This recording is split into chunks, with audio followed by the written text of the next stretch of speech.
Hola querida comunidad virtual, soy el pastor Sergio Ariel López y como ustedes saben, pertenezco a la YERP, Iglesia Evangélica del Río de la Plata. Actualmente me encuentro trabajando en la CEABA, Congregación Evangélica Alemana en Buenos Aires, dentro de la comunidad San Lucas, parroquia Castelar en la zona oeste de la provincia de Buenos Aires. Todos los sábados estaré presentando a modo de podcast las enseñanzas de nuestro libro de catequesis llamado El Escudo de la Fe. De hecho, de esta forma se titulan esta serie de microsemanales, donde los invito a reforzar la catequesis que reciben en sus parroquias y a recordar los conceptos primordiales de nuestra espiritualidad cristiana. Muchos las han recibido desde que eran niños. Vamos entonces a vivir esa experiencia como verdadera comunidad de fe. Una comunidad de fe virtual y con la gracia de nuestro buen Dios, Padre de todo. Continuando con los oficios religiosos, en el capítulo 4 del Escudo de la Fe, el último punto a tratar son los funerales. Dice así el Escudo de la Fe, que iremos comentando. Desde el bautismo una persona pertenece a su Señor Jesucristo y desde entonces le acompaña en la vida la palabra de Dios. Por eso debe hacérsela oír también en el umbral de la muerte. Los funerales constituyen una ceremonia de la congregación. Ella se conduele de los enlutados y los incluye en sus oraciones de intercesión. A la vez, los funerales son un acto para la congregación, porque la palabra de Dios es para los que viven, a fin de que mediten sobre la muerte y la vida. Primer punto que quiero comenzar a compartir con ustedes.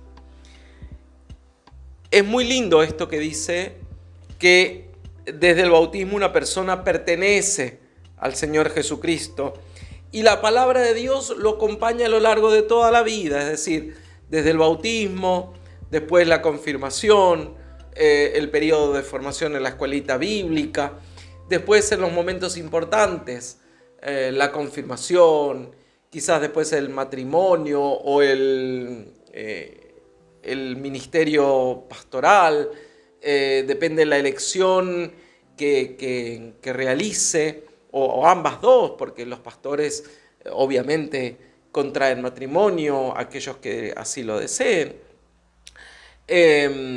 También están los momentos de bautismo y confirmación de los hijos. En fin, la palabra de Dios siempre está en todos los momentos de la vida, incluso como parte de la vida, también es el momento de la despedida. Es interesante que dice también en el umbral de la muerte. Y acá me permito hacer un paréntesis. Cuando una persona se encuentra, por ejemplo, enferma, salvo caso de un accidente trágico, algo inmediato que no permite que en el momento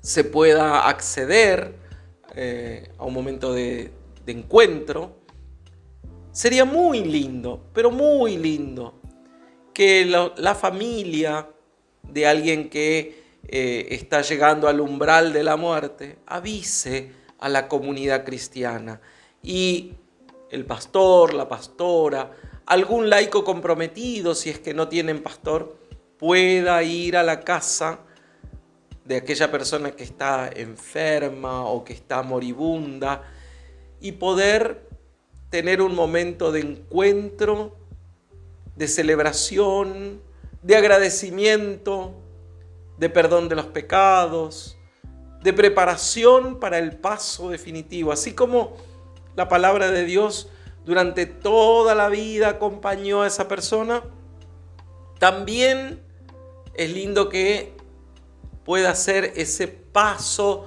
de una vida a otra vida. Y acá digo que me gustaría mucho que la familia, los cristianos pudieran animar a eso, es porque ciertamente nosotros y nosotras eso todo el tiempo lo dejamos para, bueno, eventualmente sí, no queremos resignarnos a que una persona pueda morir, o pensamos que quizás la enfermedad de una persona lo va a llevar a salir adelante, y entonces eso de alguna manera, consciente e inconscientemente, priva al enfermo o priva a la persona de poder acceder a un momento de oración, de recibir inclusive la Santa Cena, a un momento de bendición.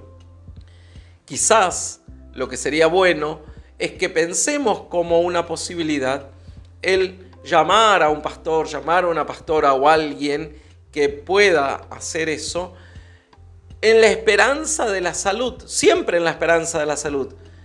Pero en el caso de que una persona ya se prepare para morir, entonces poder brindarle también esa posibilidad al umbral de la muerte, como dice el escudo de la fe. En el caso de una persona ya fallecido, la ceremonia ciertamente es para la congregación, es para la familia, es para aquellos que han perdido un ser querido en este plano de la vida, ¿sí? Y acá es una diferencia muy, muy, muy importante. En nuestra tradición protestante no oramos por los fieles difuntos.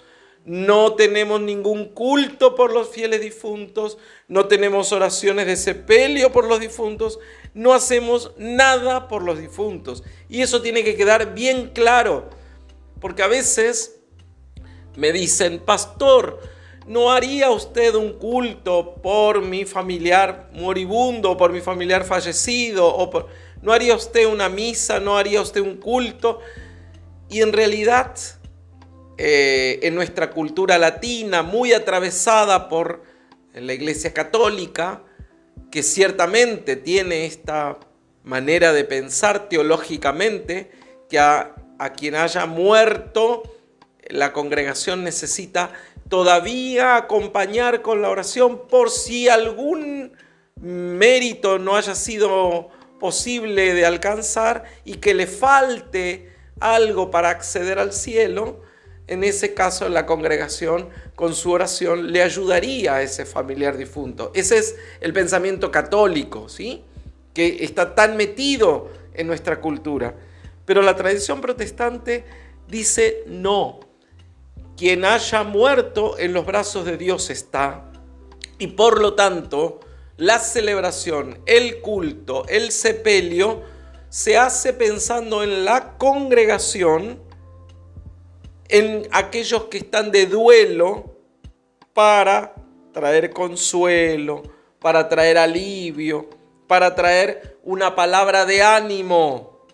Entonces, fíjense cómo la diferencia no está puesta en el difunto, sino en la congregación, en la familia, en la vida, en celebrar, en dar gracias a Dios, en animar y alentar y pedir por aquellos que lloramos la pérdida de un ser querido, no por quien ya partió. ¿Por qué? Porque si entonces nosotros de verdad tenemos fe en que una persona, una vez que ya haya fallecido, está en presencia de Dios y que el cielo lo tenemos por gracia, por regalo, entonces ¿de qué sirve estar rezando por alguien que ya falleció? No sirve de nada, porque ahí ya se encuentra en los brazos de Dios. Fíjense a qué nivel nos enfrenta nuestra manera de pensar, de creer, que si de verdad pensamos y creemos que una persona es salvado por gracia de Dios, entonces no sirve de nada rezar por un difunto. Ahora bien, sí podemos rezar para que Dios nos consuele, nos dé alivio, nos dé esperanza y nuestra fe no decaiga. Sigue diciendo el escudo de la fe. Con frecuencia se hace una ceremonia fúnebre en la casa mortuoria. En nuestra tradición tenemos 3 momentos, digamos. Una es o debería ser en la casa o en el hogar de ancianos o donde esté la persona moribunda. La segunda es en la casa velatoria o en el lugar donde se despiden los restos de nuestro familiar o de nuestro amigo que ha fallecido. Y la tercera vez es en el cementerio, ¿sí? A los pies de la tumba. Fíjense cómo la iglesia protestante acompaña ese momento de paso, porque es un momento muy importante, y acompaña con 3 oportunidades. A veces el mundo moderno hoy no permite eso. Entonces una persona que fallece en el hospital después directamente pasa al crematorio o directamente va a la sepultura, y los tiempos cambian y tenemos que ayornarnos y tenemos que entender que la dinámica de una celebración se hace también dentro de ese marco. Ahora, está previsto para que la iglesia pueda acompañar a una familia en estos 3 momentos: previo a la muerte, en el sepelio o en el velatorio, y luego en el entierro.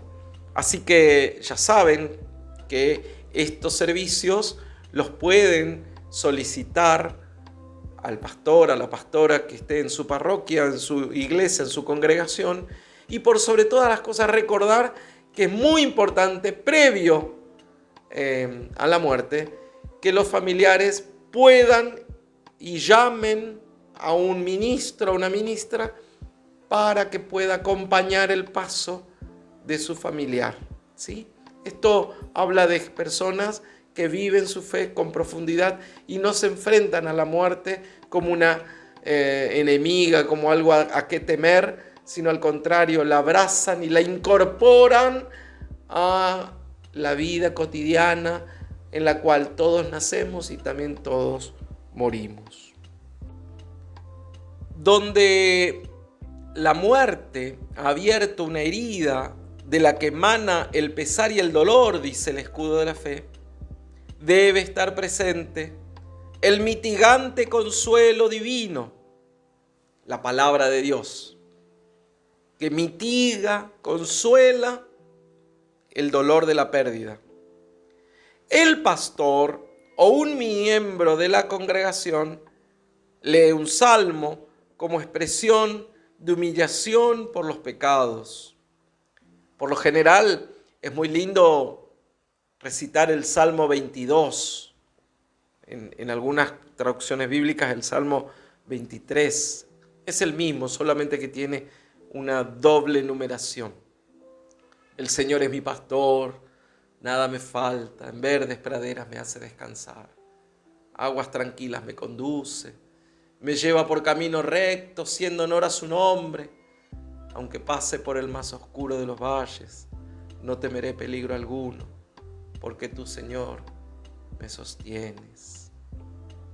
Fíjense, este salmo lo deberíamos aprender de memoria, de tal manera que en los momentos importantes de nuestra vida lo podamos recitar así como yo lo estaba haciendo ahora, que nos recuerda el rol de Dios como el gran pastor que cuida de cada una y de cada uno de nosotros.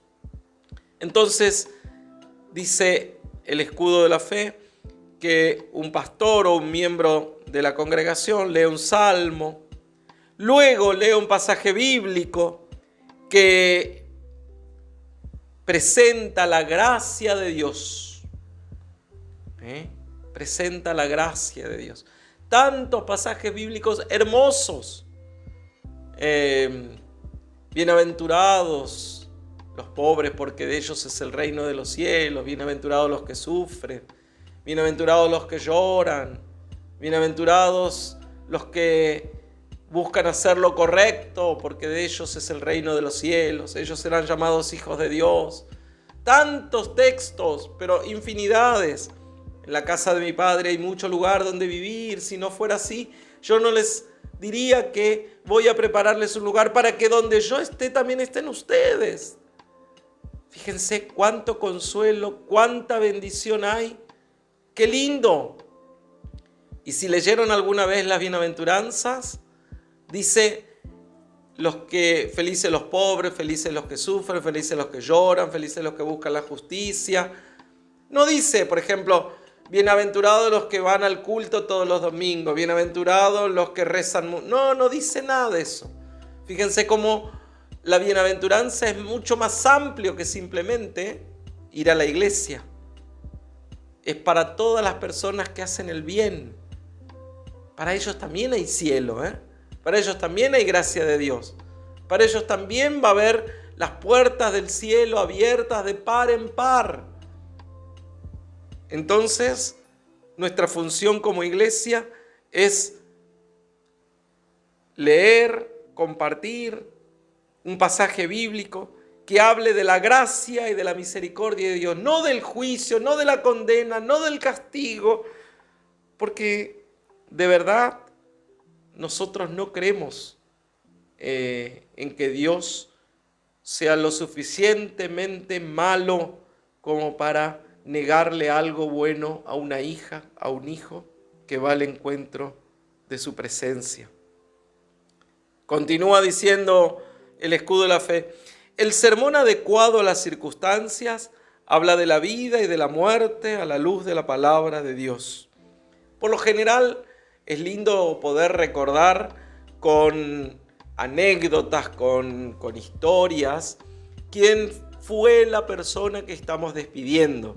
Entonces, previamente se debe hacer como un recuento de los momentos importantes.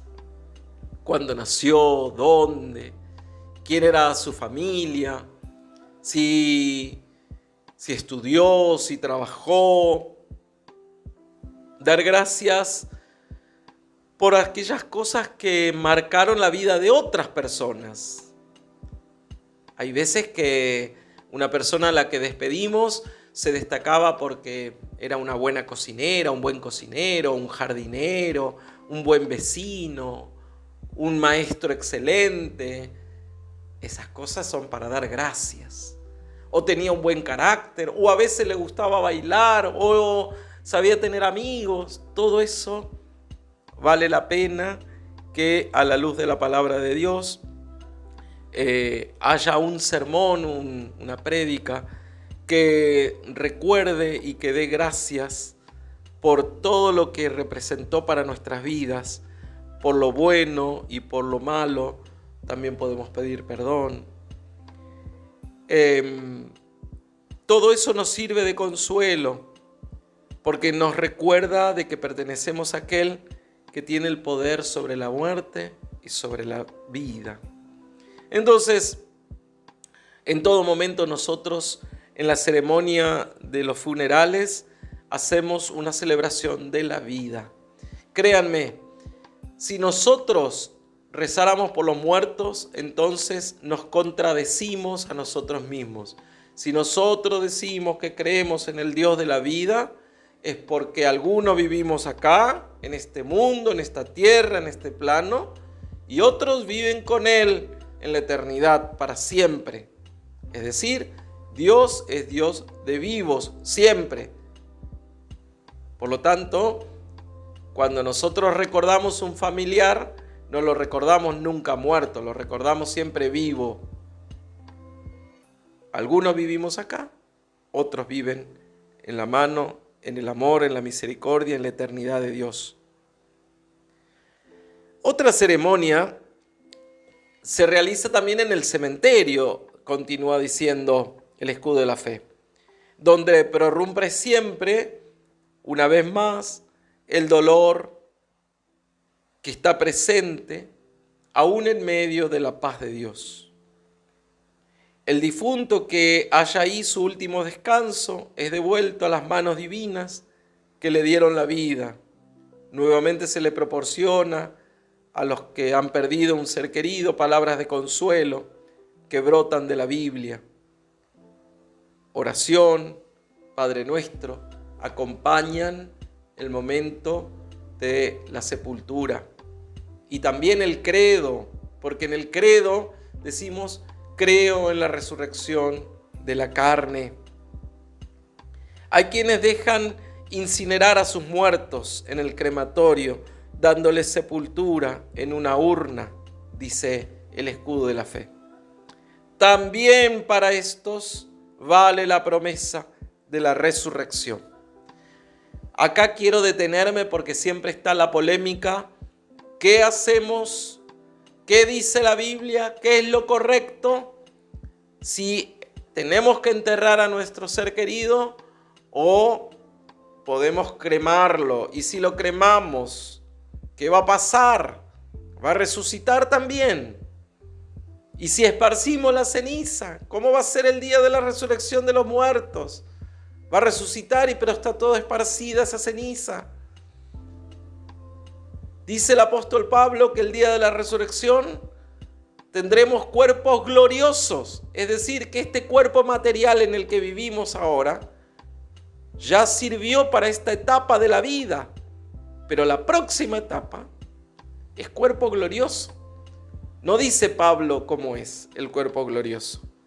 Por la resurrección sabemos que aquel que resucitó primero, Jesucristo, podía comer, porque comía con los apóstoles, pero al mismo tiempo podía atravesar paredes.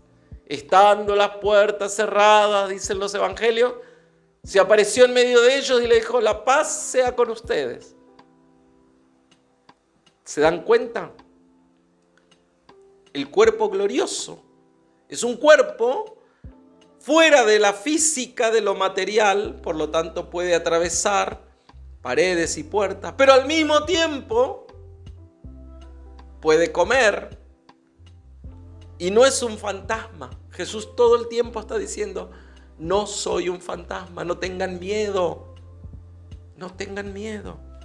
Por lo tanto, cualquier sea la decisión que tomen para su familiar, ya sea enterrarlo en la tumba, depositarlo en el cementerio o hacer una cremación, es una buena decisión siempre que lo tomen buscando y creyendo lo mejor. En los cementerios se ve por doquier el signo de la cruz, termina diciendo el escudo de la fe. Los cristianos queremos expresar con él también a nosotros. La muerte nos produce sufrimiento y pesar, pero la desesperación no supera nuestra fe. En vida y también muertos pertenecemos a nuestro Señor. Por eso, la muerte que nos ha de esperar será el ingreso a la vida. Y yo lo pondría con mayúscula. Con esta certeza y convicción, se reúnen el domingo de Pascua algunas congregaciones en el cementerio. ¡Qué lindo! Proclamando: Cristo vive. Allí donde la muerte muestra su poder, alaban al Señor de la vida. Con esto terminamos el cuarto capítulo del escudo de la fe, que habla de los oficios religiosos, y lo que nos espera por delante tiene que ver con los credos cristianos. Aparte del credo apostólico, que lo conocemos de memoria, hay otros credos: el atanasiano, el niceno-constantinopolitano, hay otros, y entonces vamos también a tratarlos porque también son parte de nuestra fe y de nuestra tradición evangélica. Hasta aquí el capítulo que corresponde al día de hoy.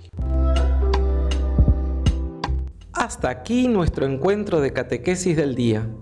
No se olviden de regalarme un me gusta, compartir. Así me ayudás a llegar a más personas y activás la campanita para recibir la notificación cada vez que subimos un video. Con ustedes nos vemos en la semana con el Pastorcito y su mate.